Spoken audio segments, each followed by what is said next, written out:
Hello students. तो आपका स्वागत है लीनियर अलजेब्रा के नेक्स्ट वीडियो में। इस वीडियो में हम लोग जो वेक्टर है उसको अब कॉम्प्लेक्स नंबर के सेट में देखेंगे। यानी कि इससे पहले का जो वीडियो था उसमें हम लोगों ने वेक्टर का जो एलिमेंट होता है, कंपोनेंट होता है, वो रियल नंबर में हम लोगों ने पढ़ा था, जिसको हम लोगों ने रिप्रेजेंट भी किया था किससे, आर पे पावर, पावर नहीं आर एन से, पावर नहीं, इसको पढ़ा जाता है आर एन। तो आर मतलब क्या, रियल नंबर का सेट होगा, और एन मतलब क्या, एन डायमेंशन तक जाएगा। अब हम लोग देखने वाले हैं कि आखिर एक वेक्टर का कॉम्प्लेक्स नंबर, जब उसका एलिमेंट जो वेक्टर होता है, जैसे कि एक्स आई कैप प्लस वाई जे कैप प्लस जेड के कैप, अब बताइए एक्स वाई जेड क्या है, इसके कॉम्पोनेंट्स है, कंपोनेंट्स हैं।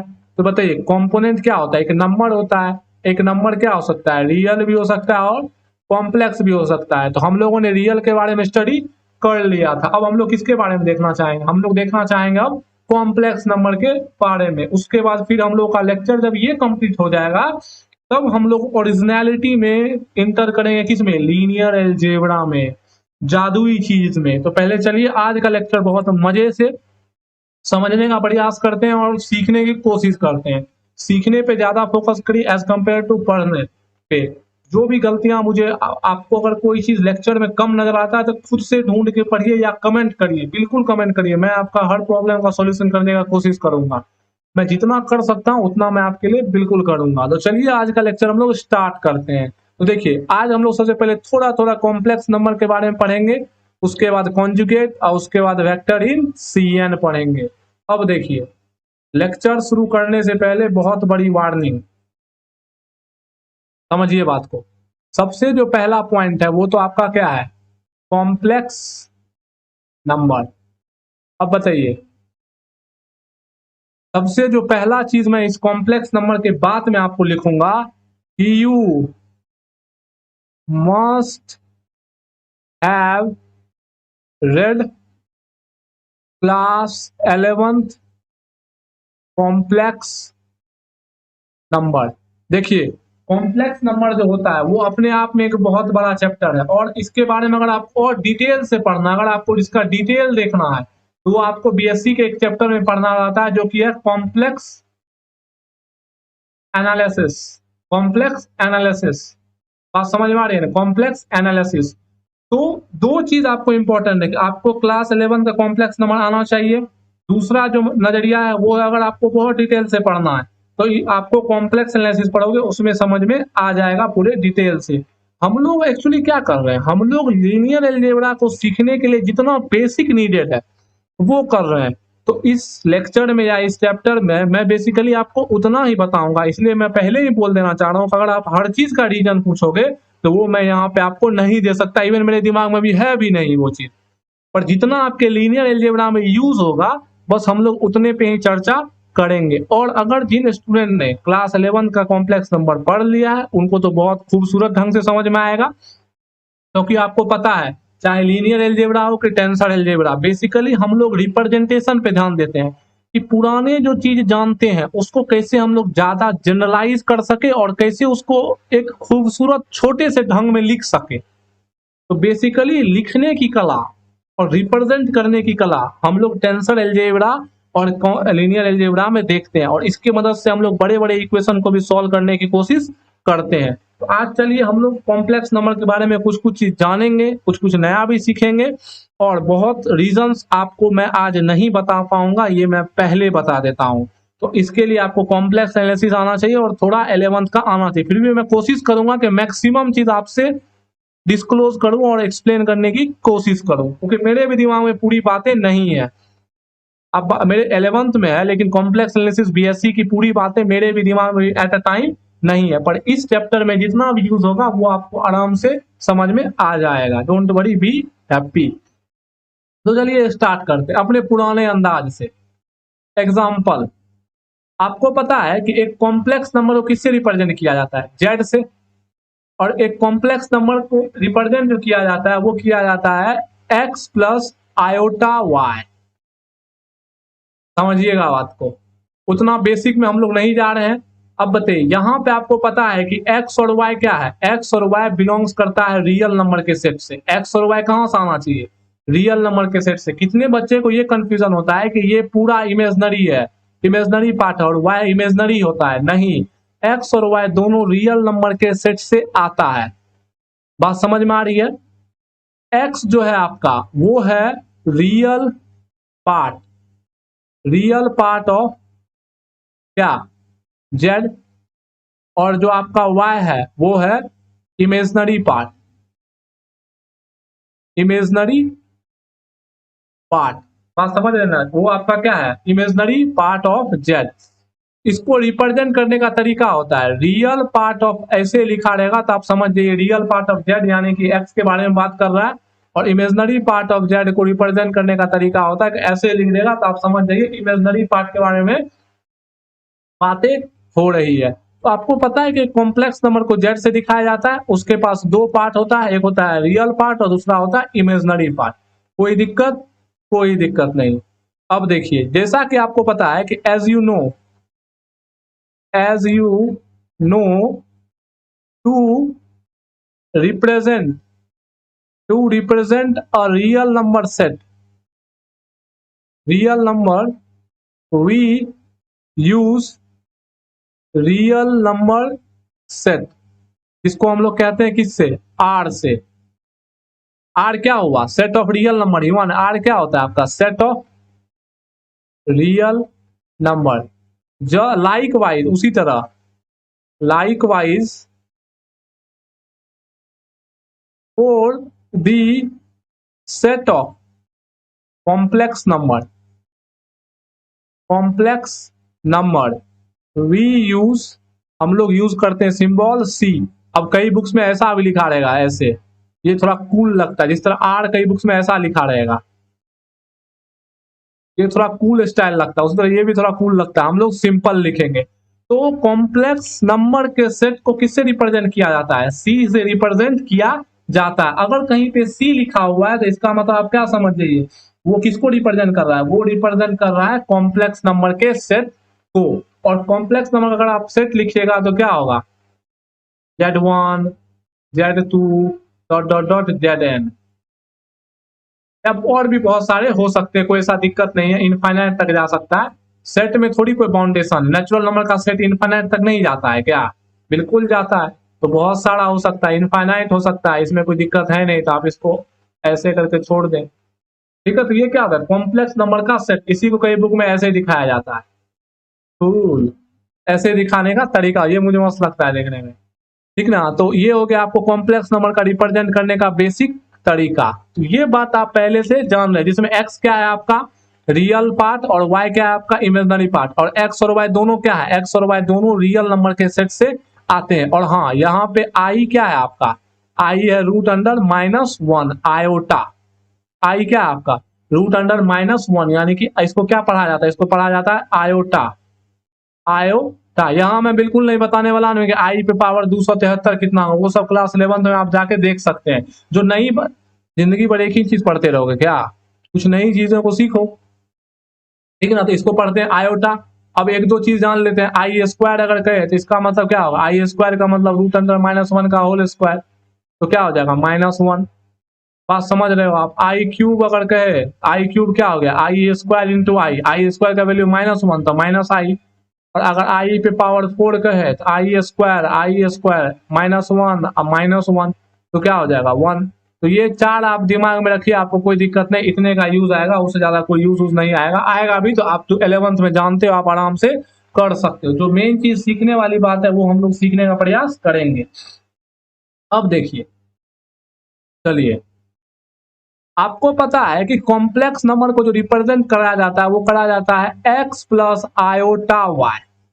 ये तो हो गया इसका एल्जेब्रिक फॉर्म में रिप्रेजेंटेशन। अब इसी चीज को अगर हम लोग, जैसे कि आपको लीनियर एल्जेब्रा स्टार्ट करने से पहले मैंने बताया था ना कि वेक्टर को कैसे हम लोग नंबर के फॉर्म में रिप्रेजेंट कर सकते हैं, वेक्टर को अगर हम लोग कैसे नंबर के फॉर्म में रिप्रेजेंट कर सकते हैं, उसी तरह आप इस कॉम्प्लेक्स नंबर को अगर आप ऑर्डर पेयर के फॉर्म में लिखो, तो ऑर्डर अगर पेयर के फॉर्म में लिखो तो आप क्या लिखोगे, आप लिखोगे x, y। जहां पे ये x, y कोई ये नहीं है, क्या कहते हैं, वो आपका कार्टिजन प्लेन का इक्वेशन नहीं है, मतलब कोऑर्डिनेट नहीं है, ये बताता कोऑर्डिनेट को ही है। जहां पे ये एक्स क्या है आपका, एक्स है रियल पार्ट ऑफ जेड, और ये वाई क्या है आपका इमेजनरी पार्ट ऑफ जेड। ये क्या है आपका रियल पार्ट ऑफ जेड, और ये क्या है आपका इमेजनरी पार्ट ऑफ जेड। कोई दिक्कत? कोई दिक्कत नहीं।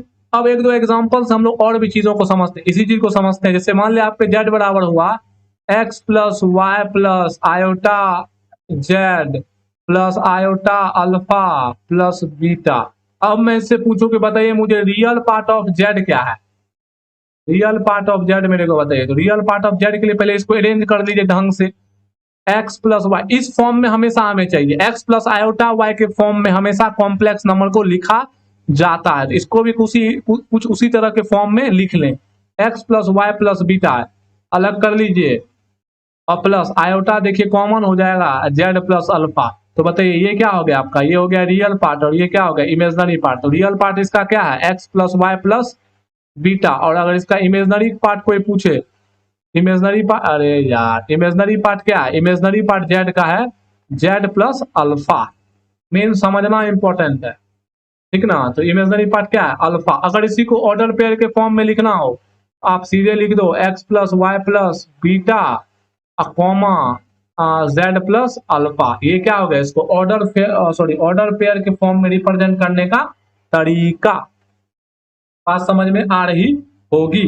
अब चलिए इस तरह as you know in real number we have some operations, some mathematical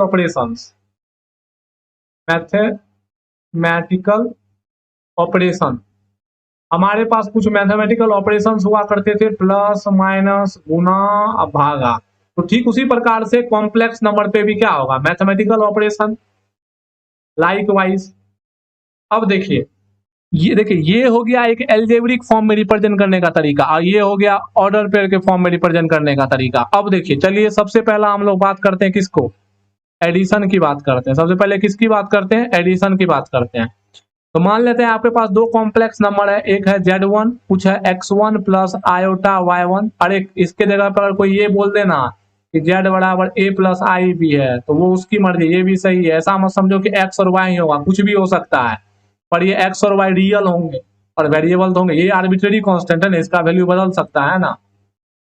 तो वो ऐसा कुछ नहीं कि X और Y के फॉर्म में ही होता है, ठीक है। एक मान लेते कॉम्प्लेक्स नंबर ये है हमारे पास, और दूसरा कॉम्प्लेक्स नंबर है हमारे पास x2 प्लस आयोटा y2।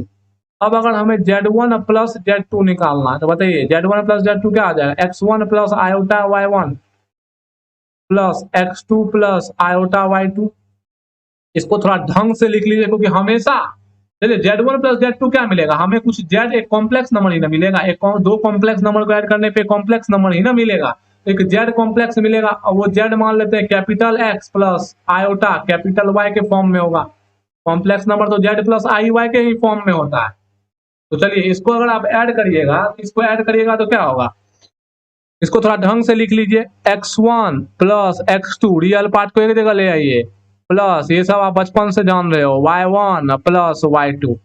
तो बताइए ये हो गया और ये हो गया, तो z1 प्लस z2 z ये क्या है आपका, ये x है, ये क्या है आपका y है।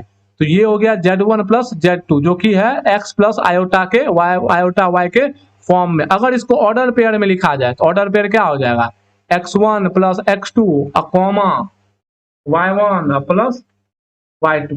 यानी कि अगर आपके पास एक कॉम्प्लेक्स नंबर क्या है x1 comma y1 order pair में बता रहा हूं, और दूसरा है x2 कॉमा y2। अगर कोई आपसे पूछे z1 प्लस z2 का ऑर्डर पेयर क्या होगा, तो z1 प्लस z2 का ऑर्डर पेयर क्या होगा, कॉरस्पॉन्डिंग ऑर्डर पेयर को आप सीधा ऐड कर दो, जिस तरह आप वेक्टर में करते थे या फिर रियल नंबर में करते थे, ठीक उसी प्रकार से कर दो। बात समझ में आ रही होगी।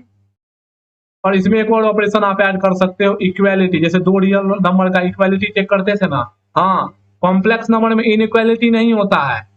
कॉम्प्लेक्स नंबर में आप नहीं बता सकते ओ z1 बड़ा है, जिस तरह मैं क्या बोल रहा हूँ कि कॉम्प्लेक्स नंबर में इनइक्वालिटी, जिस तरह आप रियल नंबर बोलते थे ना कि 3 बड़ा है 2 से, बोलते थे ना, लेकिन कॉम्प्लेक्स नंबर इनइक्वालिटी नहीं होता। आप ऐसा नहीं बोल सकते कि Z1 बड़ा है Z2 से, कैसे बोलोगे यार? ये कोई एक नंबर थोड़ी, एक इमेजनरी नंबर है, इमेजनरी नंबर के बारे में आप प्रिडिक्शन थोड़ी कर सकते हो एक्चुअल में वो क्या है। तो ऐसा बोल नहीं आप बोल सकते, ये बोलना गलत है, ये डिफाइन ही नहीं है। गलत मतलब क्या, डिफाइन नहीं है मैथ्स में, ठीक है। तो चलिए ये हो गया आपका कॉम्प्लेक्स नंबर का एडिशन। अब चलिए आगे देखते हैं। सब्ट्रैक्शन भी ठीक उसी प्रकार से आप समझ रहे हो। Z1 माइनस अगर Z2 कोई बोले तो क्या हो जाएगा? सोच के देखो, सोच के देखो, सोच के देखो। माइनस हो जाएगा तो डायरेक्ट क्या लिखा जाएगा? x2 minus x1 plus iota y2 minus y1।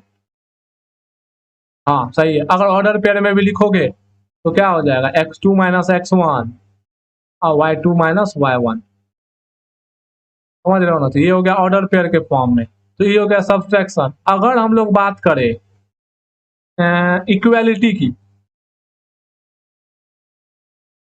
तो दो कॉम्प्लेक्स नंबर आपके पास Z1 और Z2 तभी बराबर होगा if and only if x1 बराबर होगा x2 के और y1 बराबर होगा किसके? y2 के। बताइए दो वेक्टर कब इक्वल होता था, या दो रियल नंबर कब इक्वल? रियल नंबर में तो कोई दिक्कत नहीं, लेकिन दो वेक्टर कब इक्वल होता था? दो वेक्टर तब इक्वल होता था जब उसके पास डायमेंशन सेम होता था, और दूसरा जो सबसे इंपॉर्टेंट बात है कि कॉरस्पॉन्डिंग कंपोनेंट्स क्या होते थे? सेम होते थे।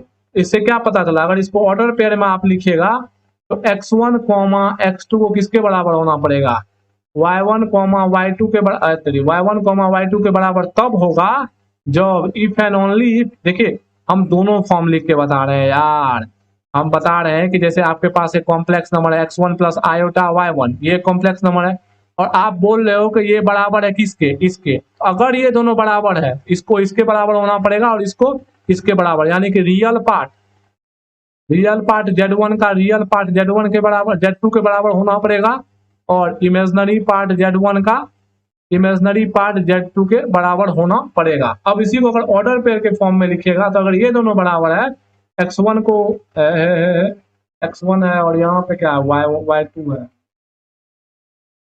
x1 y1 और x2 y2। हाँ, x1 को होना पड़ेगा x2 के बराबर, और y1 को किसके बराबर होना पड़ेगा? y2 के बराबर होना पड़ेगा, तभी जाके दो कॉम्प्लेक्स नंबर क्या होंगे? इक्वल होंगे।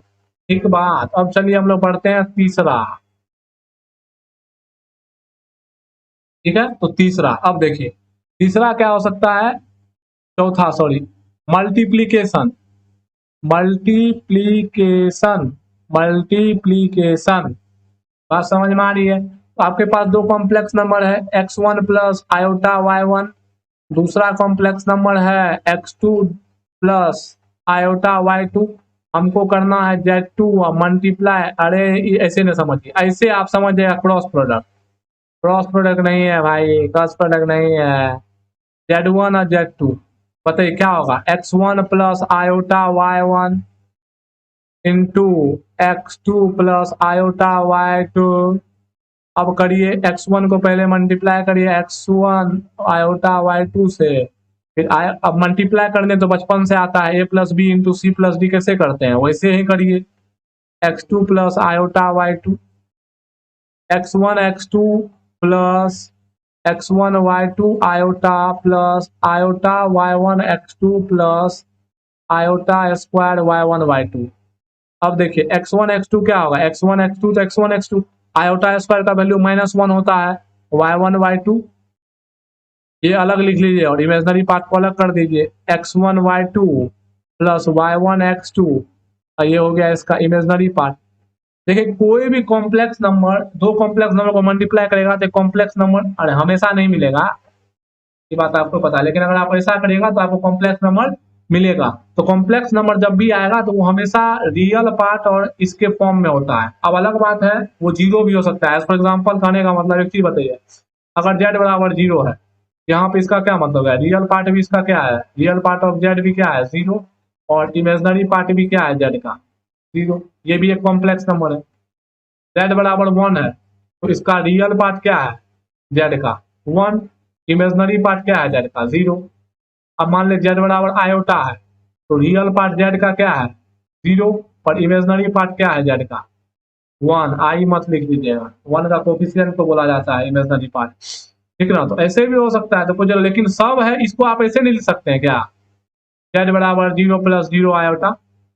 कॉम्प्लेक्स नंबर हमेशा real part plus iota imaginary part के फॉर्म में होता है, इसको भी तो ऐसे लिख सकते हैं, 1 + 0 आयोटा, इसको भी तो ऐसे लिख सकते हैं, 0 + आयोटा, लिख सकते हैं बिल्कुल। तो मल्टीप्लीकेशन देखिए कैसा आ गया, ये आपको मल्टीप्लीकेशन कुछ इस प्रकार से आ गया। अभी अगर इसको हम लोग ऑर्डर पेयर के फॉर्म में लिखें तो बताइए, आपके पास एक कॉम्प्लेक्स नंबर Z1 है जो कि है x1, y1, आपके पास दूसरा है x2, y2। देखिए ये सब बहुत छोटा है इसलिए मैं थोड़ा सा शायद जल्दी कर रहा हूं। अब देखिए क्या हो जाएगा, x1 x2 minus y1 y2 comma x1 y2 plus y1 x2। तो इस बात का ध्यान रखें कि सीधा ऐसा ना कर दे Z1 + Z2, ओहो इससे मल्टीप्लाई हो जाएगा x1 x2 comma y1 y2, ई खपलिया ना लगाए, इसलिए पहले सॉल्व करके देख लेंगे क्या आ रहा है। बात समझ में आ रही है, तो इस चीज को सॉल्व करके प्लीज प्लीज देख लें, नहीं तो उल्टी पुल्टी हो जाएगा, उसके बाद कहते रहिएगा, ठीक बा ना। तो चलिए ये हो गया ऐसा, मल्टीप्लीकेशन समझ में आया, इक्वालिटी समझ में आ गया, एडिशन समझ में आ गया, सब्ट्रैक्शन समझ में आ गया, लास्ट वाला अब क्या बचल है, लास्ट वाला बचल है डिवीजन। तो डिवीजनों कर देंगे, का दिक्कत है भाई, का दिक्कत है, ना ना का दिक्कत है। चलिए डिवीजन, अरे हलवा कॉन्सेप्ट पढ़ा रहे हैं तो हलवे में दिक्कत थोड़ी होगा, दिक्कत तो होता है जब हार्ड कॉन्सेप्ट पढ़ाया जाता है, हल्का टीचर को टीचर ऐसे ही हल्का पढ़ा देता है, और ये सब बहुत हल्का है, इस सब में समय मत उतना वेस्ट करिए, बस हाँ जितना जरूरी है उतना सीखिए, आगे बढ़िए। देखिए आप इसमें क्या सीख रहे हैं, आप इसमें सीख रहे हैं बस ये ऑर्डर पेयर का रिप्रेजेंटेशन, और ये सब आपको पहले से आता था, ऑर्डर पेयर का रिप्रेजेंटेशन सीखिए। अब हम तो टीचर है तो हमको थोड़ा बैक से समझाना पड़ेगा ना।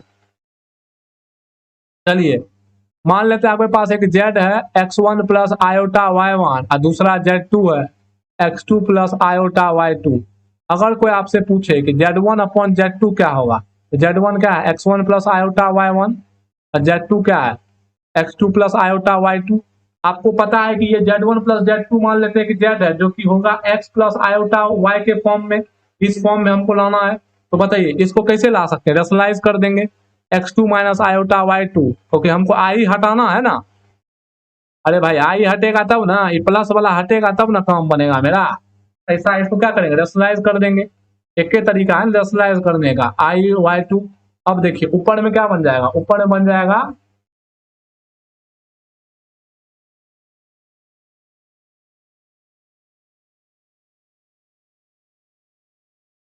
हाँ ऊपर में क्या बन जाएगा, ऊपर में बन जाएगा x1 प्लस, हमको तो दिख रहा था सेम है, x2 माइनस आयोटा y2, और नीचे में क्या बन जाएगा, नीचे में बन जाएगा x², अरे गधा, a+b a-b, a+b क्या होता है, a² - b² करेगा तो आयोटा स्क्वायर क्या हो जाएगा, खुद में माइनस हो जाएगा, -y² तो क्या हो जाएगा +y², -y² क्या हो जाएगा +y²। अगर इसको अलग अलग करके लिखना चाहिएगा तो ऊपर में पहले ढंग से लिख लीजिए, ढंग से लिखने आता है ना, कैसे होगा, x को मल्टीप्लाई करिए x2 - आयोटा y2 से, प्लस आयोटा y1 को मल्टीप्लाई करिए x2 - आयोटा y2 से, अब बटे x² + y²। अब ऊपर में ढंग से लिखिए क्या होगा, x1 x2 minus iota y2 x1 plus iota y1 x2 और minus iota square y2 y1, अब बटे x² + y²। देखिए चीजों को तो आप तब तक नहीं सीखेगा जब तक खुद से नहीं करेगा, चाहे कोई कितना भी क्यों ना पढ़ा दे, तो कैलकुलेशन आप खुद से करिए। x1 x2 हो गया और इधर क्या हो जाएगा, आयोटा 1 का स्क्वायर -1 हो जाएगा और +1 बन जाएगा, यानी कि y1 y2 अलग खोपड़ी में। और क्या करिए, चलिए अगर प्लस आयोटा आप कॉमन लेते हैं तो क्या हो जाएगा, y1 x2 और माइनस x1 y2 अलग खोपड़ी में, x² + y²। अब देखिए इसको अलग अलग लिख सकते हैं, x1 x2 plus y1 y2 upon x² + y², ये हो गया रियल पार्ट, प्लस देखिए यहाँ लिख रहे हैं iota y1 minus y1 x2 और y2 x1 और बटे x square plus y square. ये हो गया इसका ये है आपका z, ये हो गया रियल पार्ट ऑफ z, और ये हो गया आपका इमेजनरी पार्ट ऑफ z। तो जब कभी भी दो कॉम्प्लेक्स नंबर को डिवाइड करना हो तो हमेशा कॉम्प्लेक्स नंबर का जो रिजल्ट होगा वो ये फॉर्म में होना चाहिए। तो ये फॉर्म में लाने के लिए एक तरीका है हमारे पास कि हम क्या कर दे, रेशनलाइज कर दे। रेशनलाइज कर देंगे तो मेरा काम बन जाएगा। तो ये था बेसिकली आपका क्या, ये था आपका बेसिकली डिवीजन। कोई कठिनाई क्या, कोई कठिनाई नहीं ना। तो चलिए आगे बढ़ते हैं ना। अब देखिए एक दो एग्जांपल से समझते हैं बातों को। चलिए अगर मैं बोलूं, अगर एक रियल नंबर की मैं बात करूं कि रियल नंबर कैसा होता है, रियल नंबर कैसा होता है, dot dot dot -1 -2 dot dot dot 1 2 3 dot dot ऐसा होता है, मतलब 1 2 जैसा फिगर होता है।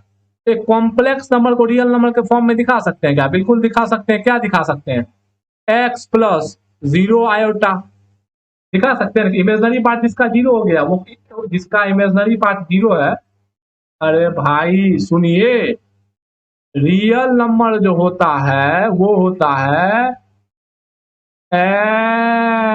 रियल नंबर जो होता है वो होता है, रियल नंबर जो होता है वो होता है ऐसा कॉम्प्लेक्स नंबर जिसका इमेजनरी पार्ट क्या हो जाए, 0 हो जाए। इमेजनरी पार्ट क्या हो जाए, इसका 0 हो। देखिए इमेजनरी पार्ट 0 है ना। अब देखिए इसको ऑर्डर पेयर के फॉर्म में अगर लिखना चाहे, ये क्या है, यही तो एक रियल नंबर है। एक ऐसा कॉम्प्लेक्स नंबर जिसका इमेजनरी पार्ट 0 है, उसी को तो रियल नंबर बोलेंगे। तो बताइए ये क्या हो जाए, ऑर्डर पेयर में x, 0 होगा तो रियल नंबर का ऑर्डर पेयर क्या हो गया, x, 0, जिसमें x क्या है आपका रियल नंबर और रियल पार्ट, और इमेजनरी पार्ट इसका क्या है, 0 है। बात समझ में आ रही है। अब आपके पास दो रियल नंबर को ऐड उड आप करना जानते हो, कोई बड़ी बात है नहीं, आपको हर चीज समझ में आ रहा है बात, कोई दिक्कत, कोई दिक्कत नहीं। चलिए बात को समझते हैं, ठीक है। अब बताइए एक चीज मैं आपको, ये तो हो गया एक एग्जांपल कि अगर आप रियल नंबर को रिप्रेजेंट करना चाहे तो ऑर्डर पे वैसे कर सकते। अगर मैं पूछूं आई, सॉरी जेड बराबर आई, इसको ऑर्डर पेयर में करिए तो क्या लिखेगा, 0,1। अब देखिए आई स्क्वायर, अगर मैं पूछूं आई स्क्वायर बराबर मतलब क्या, आई मल्टीप्लाई वाई, आई मल्टीप्लाई वाई मतलब क्या, 0,1 है अब मल्टीप्लाई बाय 0,1। अब देखिए अभी आपको पता है ना कॉम्प्लेक्स नंबर के कॉन्सेप्ट से कि दो कॉम्प्लेक्स नंबर को अगर मल्टीप्लाई करना है तो क्या होगा, x1 x2 minus y1 y2 और x1 x2 y2 plus y1 x2। तो जब आप इन दोनों को मल्टीप्लाई करिएगा तो रिजल्ट क्या आएगा पता है, रिजल्ट आएगा -1,0। -1,0 का मतलब क्या, अगर इसको रियल पार्ट अगर सिर्फ दिखाएं तो ये रियल पार्ट है ना, ये है रियल पार्ट, ये है इमेजनरी पार्ट। देखिए एक ऐसा कॉम्प्लेक्स नंबर जिसमें सिर्फ इमेजनरी पार्ट हो, उसको मल्टीप्लाई करने के बाद ओनली सिर्फ रियल पार्ट ही बच सकता है। ऐसा कोई जरूरी नहीं है कि दोनों होना चाहिए, ओनली रियल पार्ट।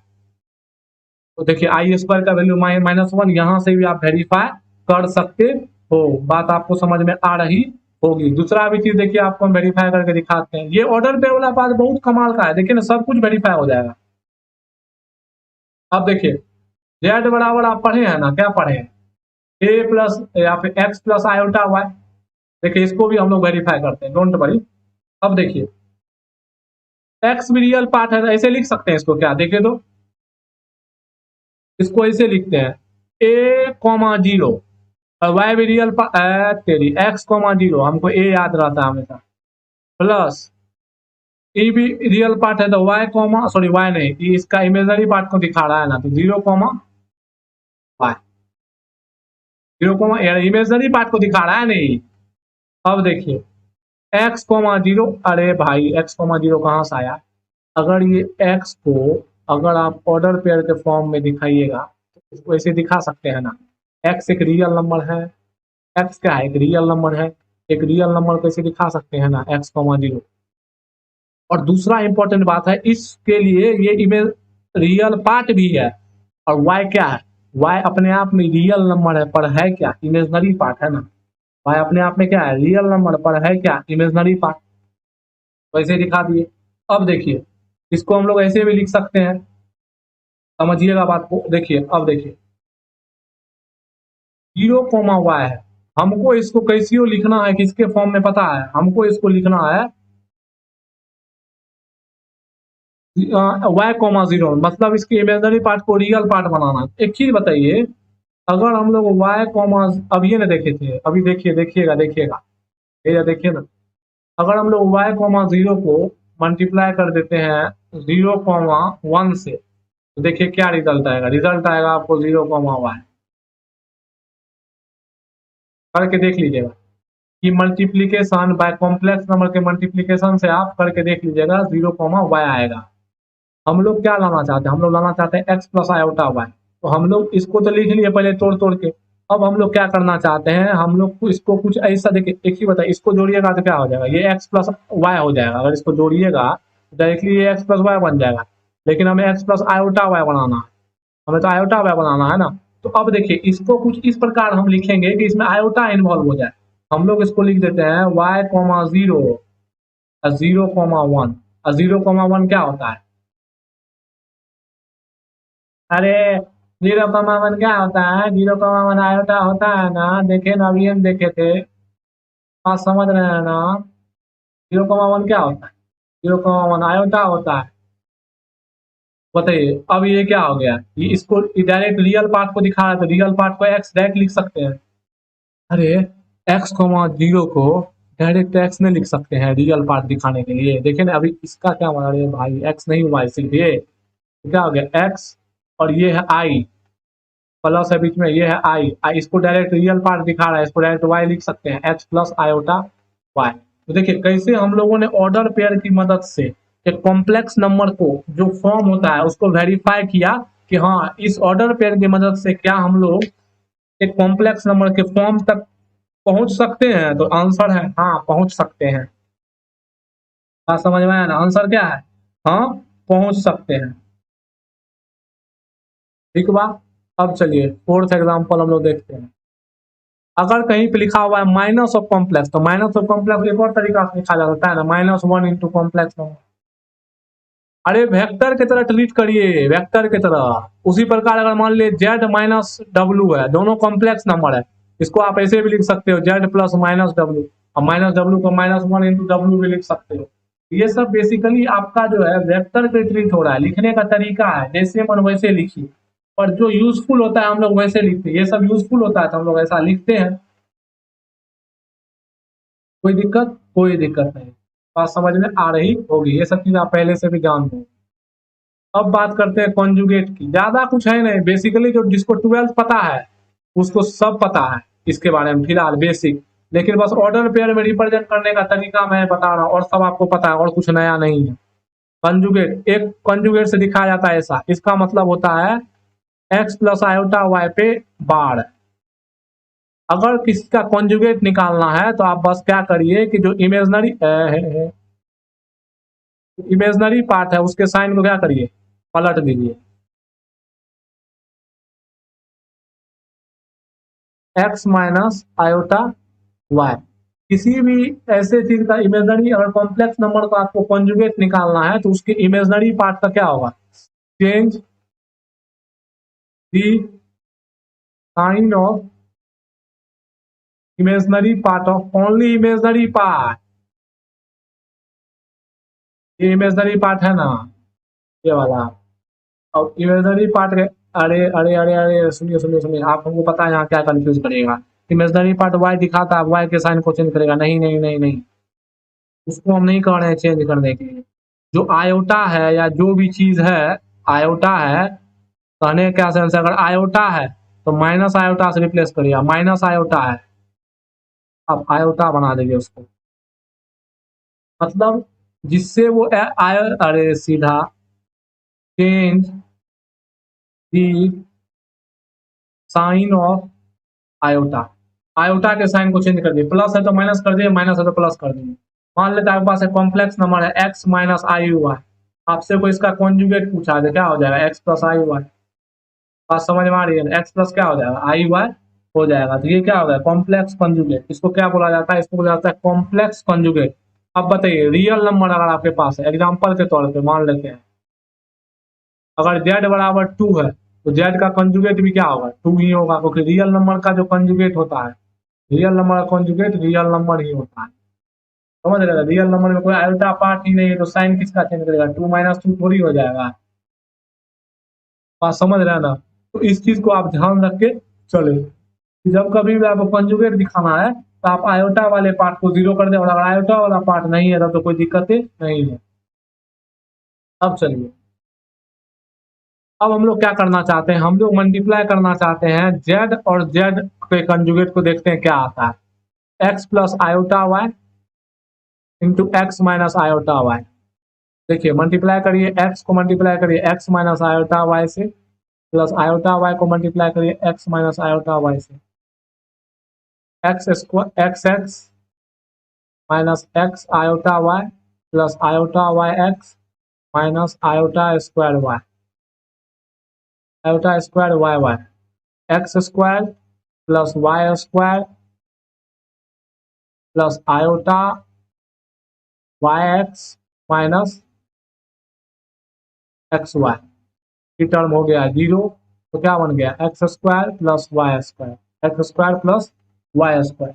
अब बताइए अगर आप x square plus y square पे पहुंचे हैं, का मतलब जेड और जेड का कंजुगेट का वैल्यू कितना हो गया x square plus y square हो गया। कोई दिक्कत, कोई दिक्कत नहीं। तो ये आपका क्या हो गया एक्स स्क्वायर और क्या कहते हैं और प्लस वाई स्क्वायर, डायरेक्ट क्या हो जाएगा। अगर आपके पास एक जेड वन कोई मैट्रिक्स क्या कहते हैं कंजुगेट है, अरे यार कॉम्प्लेक्स है x one plus iota y one, तो आपसे अगर कोई पूछे जेड वन और जेड वन का कंजुगेट, डायरेक्ट क्या लिख दीजिए एक्स का square plus sorry x one का स्क्वायर प्लस वाई वन का स्क्वायर।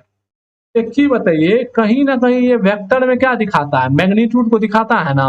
तो Z1 और Z2 जो है, Z1 और Z2 जो है कि मान लेते हैं एक नया कॉम्प्लेक्स नंबर मिला, तो अगर आपको Z का मैग्नीट्यूड जानना है तो Z का मैग्नीट्यूड का स्क्वायर ही तो आ रहा है आपको x square plus y square.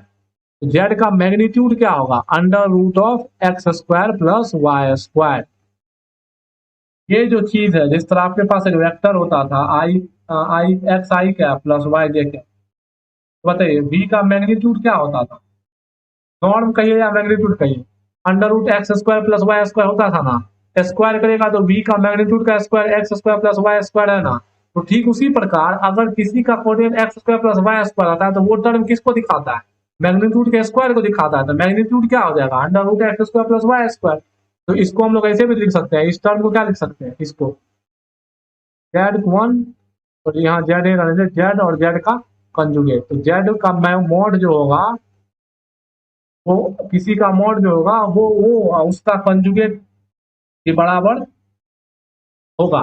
समझ रहे हैं ना, उसका मॉड जो है वो और उसके कंजुगेट के क्या होगा बराबर होगा। कोई दिक्कत, कोई ये सब चीज आप जान रहे हो, आपको भी ये बात पूरी तरीके से पता है। ठीक बा, समझ रहे हैं ना। अगर जेड और जेड के कंजुगेट साथ मल्टीप्लाई करिएगा तो क्या होगा x square plus y square. ये क्या बता रहा है, ये बता रहा है जेड के मॉड का स्क्वायर का वैल्यू, जेड के मॉड का स्क्वायर, जेड का मॉड का स्क्वायर। देखिए ना एक चीज बताए, आपके पास जेड एक कॉम्प्लेक्स नंबर है एक्स प्लस आयोटा वाई, कोई आपसे जेड का मॉड पूछेगा तो जेड का मॉड क्या होगा under root of x square plus y square. तो जेड का मॉड का स्क्वायर क्या हो जाएगा x square plus y square. देखे तो वही चीज तो यहाँ है, वही चीज तो यहाँ है। बात समझ रहे हैं ना, वही चीज तो क्या है यहाँ पे। और बोलेगा सर ये कैसे निकाला, आपको देखिए अब एक बोले ना कि पूरा बात कॉम्प्लेक्स एनालिसिस पढ़े, वैसे आप क्लास 11 में जान लेंगे कॉम्प्लेक्स प्लेन होता है। इसमें ये होता है आपका इमेजनरी एक्सिस और ये होता है आपका रियल एक्सिस, और यहाँ पे पॉइंट होता है एक्स कॉमा वाई और ये होता है ओरिजिन। तो यहाँ से यहाँ तक का दूरी जेड का मोड बताता है। समझ, जिस तरह रियल लाइन को रिप्रेजेंट करने के लिए एक लाइन चाहिए, अरे रियल नंबर किस पे रिप्रेजेंट होता है लाइन पे रिप्रेजेंट होता है ना, ठीक उसी प्रकार कॉम्प्लेक्स नंबर को रिप्रेजेंट करने के लिए एक प्लेन चाहिए, तो ये होता है कॉम्प्लेक्स प्लेन, इमेजनरी पार्ट और रियल पार्ट से मिलके बना हुआ रहता है। बात समझ है ना। जिस तरह रियल लाइन को रियल नंबर को रिप्रेजेंट करने के लिए लाइन चाहिए, उस तरह कॉम्प्लेक्स नंबर को रिप्रेजेंट करने के लिए एक प्लेन चाहिए। इस प्लेन में ये पॉइंट कहाँ, यहाँ तक का दूरी बताएगा, जेड का मॉड क्या बताएगा, यहाँ तक के दूरी को रिप्रेजेंट करके। आपको पता है मॉड जनरली मैग्नीट्यूड को दिखाता है, यानी कि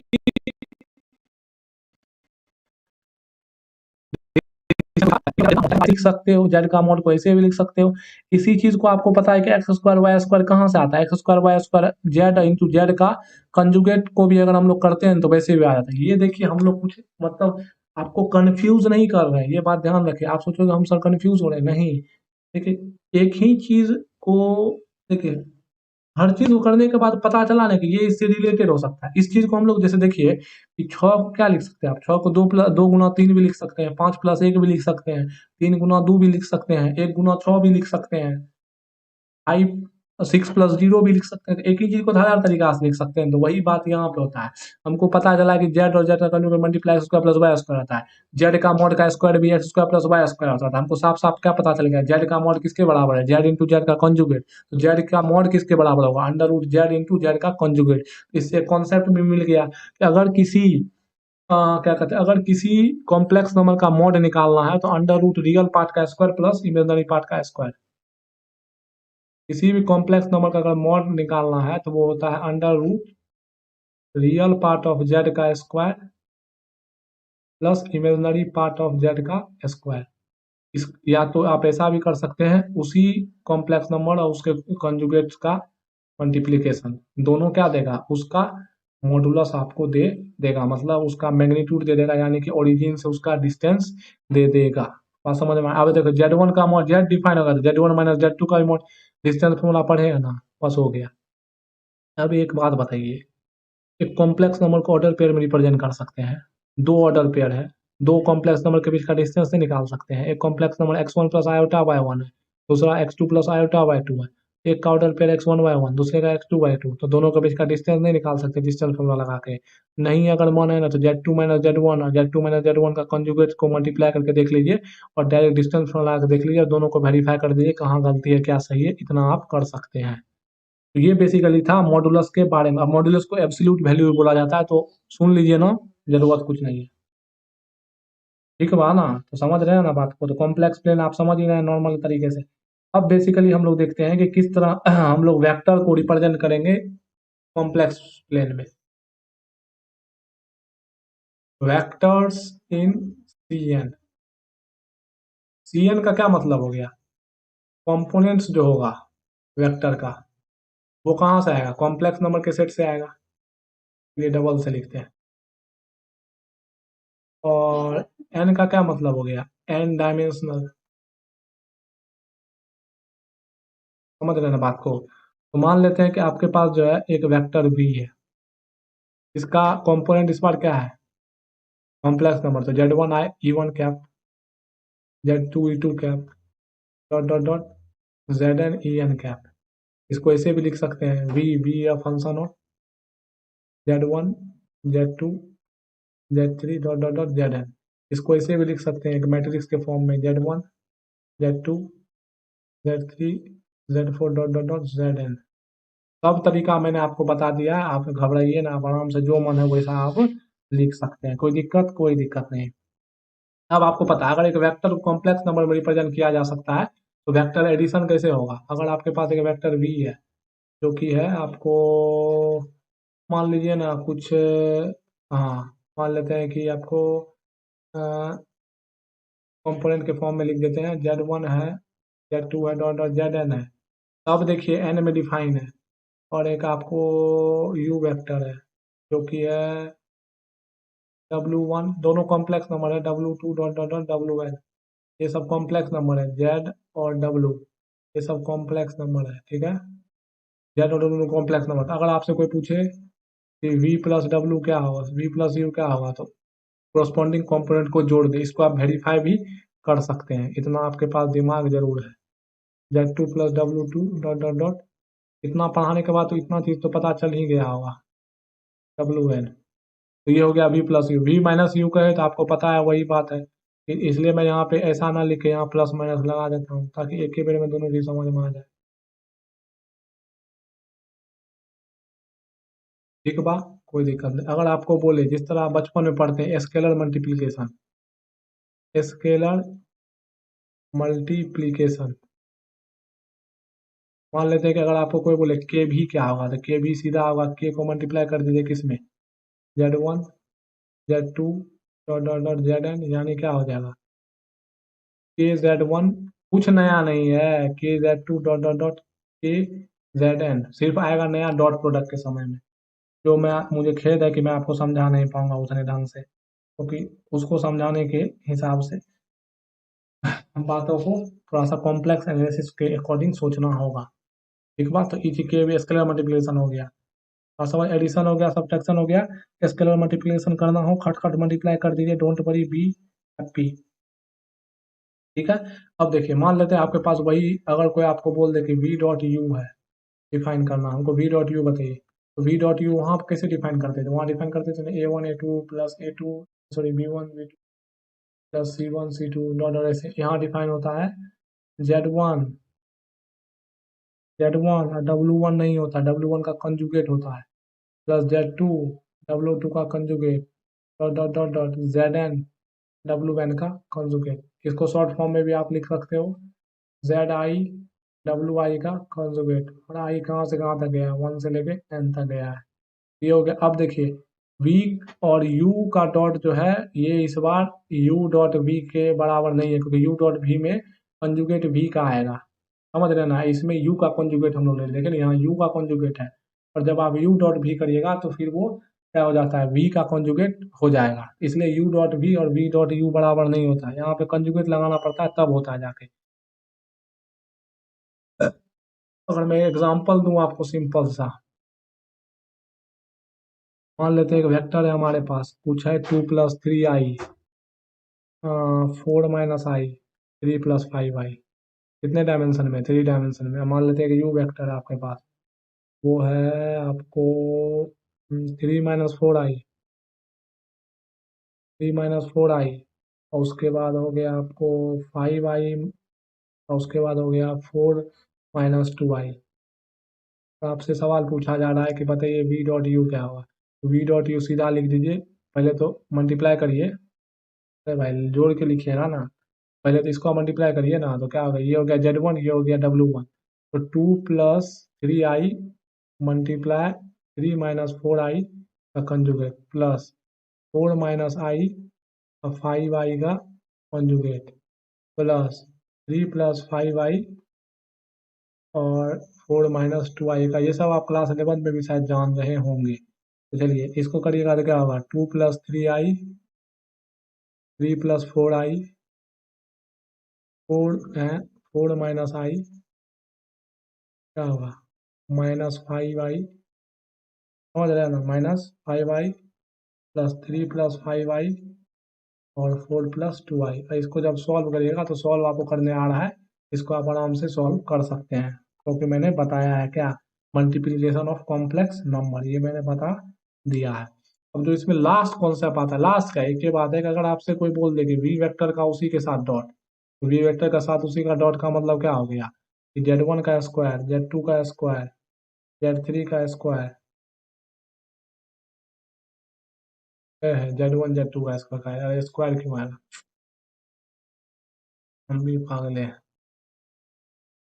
इसलिए अभी बाहर से कहीं आया और आप लोग को पढ़ाने लगे, इसकी वजह से थोड़ा सा हो जाता है। अब देखिए डॉट का डॉट प्रोडक्ट कैसे डिफाइन है, और दो वेक्टर जेड है तो जेड वन का कॉम्प्लेक्स कंजुगेट, Z2 और Z2 का कॉम्प्लेक्स कंजुगेट, देखिए यहाँ Z1 और W1 था, यहाँ Z1 ही है और Z1 ही के साथ डॉट हो रहा है, तो डॉट में तो एक आएगा और दूसरे का कॉम्प्लेक्स कंजुगेट आएगा, ठीक उसी प्रकार से क्या हो जाएगा, Z3 का complex conjugate, dot dot dot Zn और Zn का कॉम्प्लेक्स कॉन्जुगेट। अब देखिए v डॉट v को क्या लिख सकते हैं आप, v डॉट v को लिख सकते हैं ना, क्या लिख सकते हैं, v का मैग्नीट्यूड लिख सकते हैं कि नहीं ना, v का स्क्वायर लिख सकते हैं ना, Z1 आ, देखिए जेड आई कैप और जेड आई कैप का कंजुगेट डायरेक्ट लिख दिए, तो बताइए v का मैग्नीट्यूड कितना आ जाएगा, √ऑफ जेड आई और जेड आई का मॉड। आपको पता है कि ये किसको रिप्रेजेंट करता है, समेशन को रिप्रेजेंट करता है, आइंस्टाइन समेशन टेंसर एनालिसिस के आप से मदद से आप आराम से लिख सकते हैं। बात समझ में आ रही है ना। और इसको और शॉर्ट में लिख सकते हैं, बताइए जेड आई, बताइए तो एक बार, अभी ना देखे थे, एक वेक्टर और उसका कॉम्प्लेक्स कंजुगेट का मल्टीप्लिकेशन क्या दिखाता है, एक वेक्टर और उसका कॉम्प्लेक्स कंजुगेट क्या होता है, मॉड का स्क्वायर होता है ना। तो लिख सकते हैं ऐसा हम लोग, यानी कि क्या लिख सकते हैं कि v का जो मॉड होगा वो अंडर रूट क्या हो जाएगा, वो अंडर रूट हो जाएगा जेड आई का मॉड का, जैसे यहाँ पे आई के फॉर्म में ना दिखाएं क्योंकि यहाँ पे समेशन को रिप्रेजेंट नहीं कर रहा है, इसलिए जेड आई दो बार लिख दीजिए। वैसे अगर इसको आप सही से दिखाएगा तो क्या हो जाएगा, under root of z one का मॉड का स्क्वायर, जेड टू का मॉड का स्क्वायर, जेड थ्री का मॉड का square, dot dot dot z n का मॉड का स्क्वायर। ये हो गया वी का मॉड। बात समझ में आ रही है ना। तो इसी चीज को आप ऐसे भी लिख सकते हैं, ऐसे भी लिख सकते हैं, ऐसे भी लिख सकते हैं, ऐसे भी लिख सकते हैं। तो डिफरेंट डिफरेंट फॉर्म का यूज करके हम लोग चीजें सॉल्व करने की कोशिश करते हैं। तो जब कभी भी इसको नॉर्म के फॉर्म में भी लिख सकते हैं, डबल डंडा दिखा दीजिए, नॉर्म को दिखाएगा, आपको पता है यहाँ पे नॉर्म ही दिखेगा आपको बुक में, सिंगल डंडा नहीं दिखेगा। ये बात को ध्यान रखिए, वो अपनी मन की है, मतलब बुक में है तो लिख दीजिएगा वैसा ही।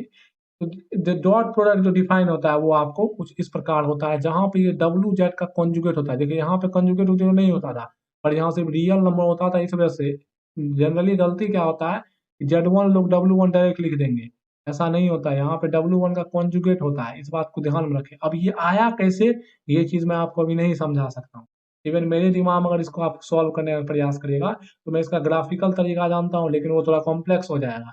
वो आप जब आप कॉम्प्लेक्स मेथड समझिएगा तो वहां पे आपको समझ में, और वो भी मुझे याद नहीं है कि कैसे करना है इसको, तो जब मैं इस पे सोचूंगा तब मुझे पता चलेगा, या फिर स्टडी करूंगा, और मतलब सोचना सबसे इम्पोर्टेंट हो जाता है, तब मुझे पता चलेगा वो इसको ग्राफिकल बेसिकली आपके अकॉर्डिंग, लीनियर अलजेब्रा के अकॉर्डिंग, जितना जब तक आप कॉम्प्लेक्स नंबर यहाँ नहीं पढ़िएगा जाके तब तक आपको ये समझ नहीं आएगा इसका कॉन्जुगेट क्यों नहीं आया।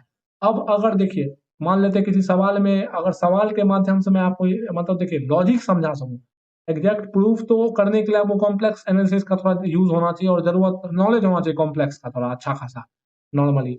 लेकिन अगर मैं कहीं सवाल कराने के दौरान आपको ये चीज से लॉजिक से समझा सकूं कि देखिए ऐसा ही होगा तो आंसर ऐसा आ सकता है, उसके लिए आप खुद भी सोच सकते हैं, और मैं जब सवाल कराऊंगा अगला लेक्चर में तो आपको वहां पे जब डॉट प्रोडक्ट का सवाल आएगा तो उसमें हम लोग लॉजिकली देखने का प्रयास करेंगे क्यों ऐसा है, लिखना सही है यहाँ पे, क्यों डब्ल्यू वन का मॉड आएगा, नहीं आएगा तो क्या हो जाएगा।